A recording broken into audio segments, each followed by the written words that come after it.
So with American Greg LeMond just 45 seconds behind the leaders and with only 30 miles left, he must make his move soon. Because up front, Francesco Mosa in the lead here now has to repel another attack from the brilliant Vander Arden. Try as he might, Mosa suddenly hits a hole in the cobbles, and once again a leader in Paris-Roubaix is down. The confusion behind, Mosa looks for a mechanic. He seems completely confused. No one to help him, nothing for it but to run. As Mosa runs, a mechanic tries to keep pace with him. The klaxons indicate that LeMond and all the rest are coming up. A mechanic in panic is not a good one. Mosa, showing experience, waits patiently, but two Renault team riders go clear. After all the work to make the gains, Mosa now has to watch the losses come along. Rider after rider goes by as Mosa remounts. The last one to come by, yes, Greg LeMond. So the Belgian national champion, Eric Vander Arden, assumes the mantle of current leader in this race almost 7 hours old. Can he take the lead to Roubaix? Not without shedding the hungry wolves behind. Young French star and matinee idol of the cycling world, 24-year-old Marc Madiot. And with him, a man 4 years his senior, defending champion Sean Kelly. Kelly wearing his goatee of filth for which he's become famous. And Greg LeMond is there too. Where do you look on these men of steel for a sign of weakness? Eric Vander Arden punches a hole in the wind alone at the front. His demeanor now one of almost panic as he senses the urgency of the riders behind. Over his shoulder, the wolves have begun to work together, taking turns at the front. Their common prey bears the name Vander Arden. There's Sean Kelly in the red, white, and blue. And number 127, Greg LeMond. Racing as allies will save them almost 60% of their effort. And that effort saved becomes Vander Arden's loss, as now he struggles in the lead against the winds of the north. Vander Arden is greeted alone by the fans lining still another pathway choked with cobblestones. The chase group chewing up the Belgians' lead are only precious seconds behind now. On this cobbled straightaway, they can see the race leader. And now, Vander Arden knows his predators have worked their cruel magic all too well, as from above we see yet another would-be champion of Paris-Roubaix scolded by those who have learned it's just too early to make the escape to victory.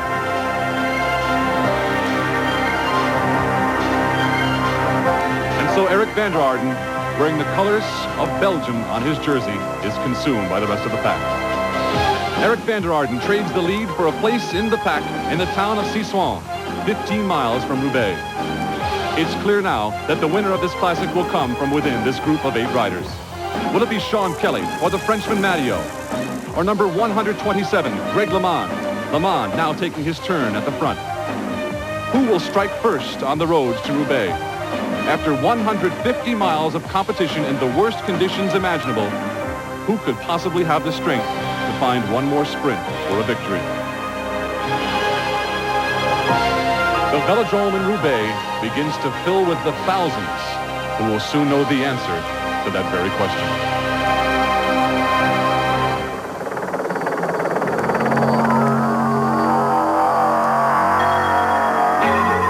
Here's to win this race. But still, the youngster in front is fully aware of what's behind. And the farmer's son from Tipperary, Sean Kelly, possesses the most lethal sprint in the sport. And does Madiot know that on Kelly's shoulder is Greg LeMond? Maybe the devils behind have precipitated this madness up front. Madiot produces energy from deep within, and even through the layered mud on his face, can already taste the victory ahead.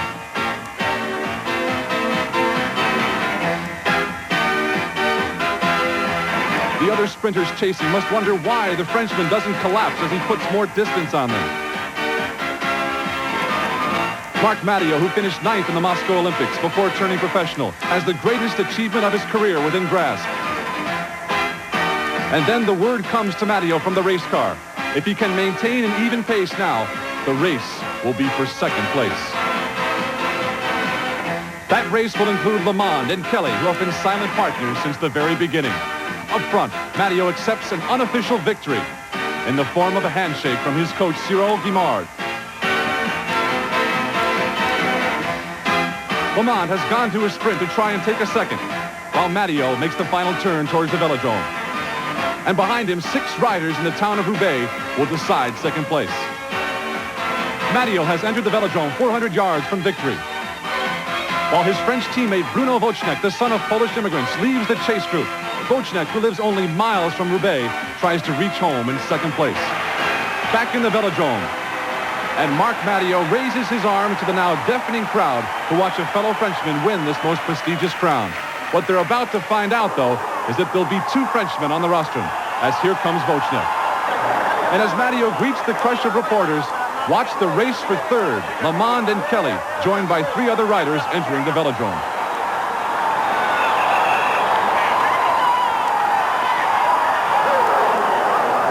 Avoiding the crash, both the American and the Irishman, Lamond and Kelly, ride briefly on the infield. And then, it's Lamond out in front of Kelly with only 100 yards left. Kelly on the left and Lamond right. And Sean Kelly's sprint forces the American into 4th place just at the line. Up on the podium, the man who recently won the heart of a former Miss France, Madiot, a cobblestone trophy held overhead, and now he and partner Vochnek winning the hearts of all of France. And with me, Greg LeMond, an historic American finish. What an unbelievable race. Great finish. Thanks. Not good enough. I didn't have anything left. Oh, it's terrible. Your first finish at Paris-Roubaix, what'd you think? I was happy. I didn't crash, didn't flat, so I had some luck, but just didn't have enough of the final. Greg?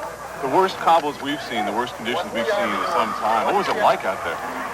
Really slippery, a lot of crashes, but it was the wind that really killed everybody. It really killed me because there was one section I got behind because of the mud, and to come back I had to fight for 5-6 miles in the headwind, and it just blew out my reserves. Congratulations, Greg. And so the American, Greg LeMond bike racer, Greg LeMond family man, completes 7.5 hours through the cobblestones. 172 started, 35 reached the finish. The hell of the North has enjoyed a good day indeed. For Phil Liggett, I'm John Tesh.